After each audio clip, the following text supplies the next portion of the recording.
Hello everyone, welcome back to my YouTube channel. This is Anuj Goyar, and in today's session, I will be talking about what generative AI is, why to use generative AI, and I will be also sharing an information about one of the generative AI tools, that is ChatGPT. So I think you all are interested to listen about what generative AI is. So let's start with the definition. So generative AI is nothing but it is a type of artificial intelligence that create new and the original content, whether the content may be an image or it may be whether it may be music, it may be a text and many more. So to create original content, the generative AI algorithms make use of a large amount of data.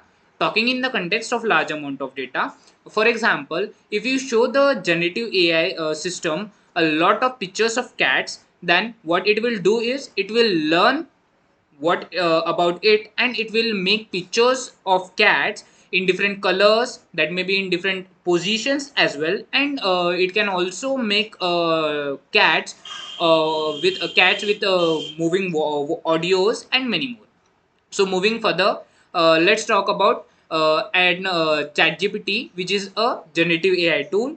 ChatGPT is nothing but it is a AI powered chatbot that makes use of a wide variety of tasks, from answering questions to providing recommendations. It is designed for communication that makes communication easier and more convenient, as it can be accessed from everywhere with an internet connection.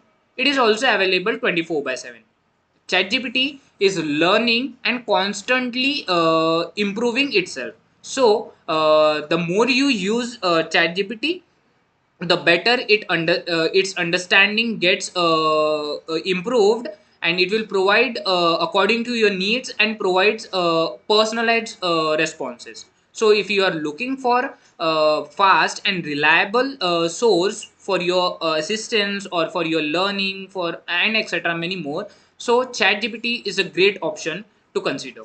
So moving to our last topic, that is why to use generative AI. Because as you know that ChatGPT is rapidly evolving and at a great pace, and participating in this activity helps you or allows you to make up to date innovations, make you feel more useful, and it also helps you in improving your understanding about generative AI and making and its tools as well. So this was today's content. Thank you.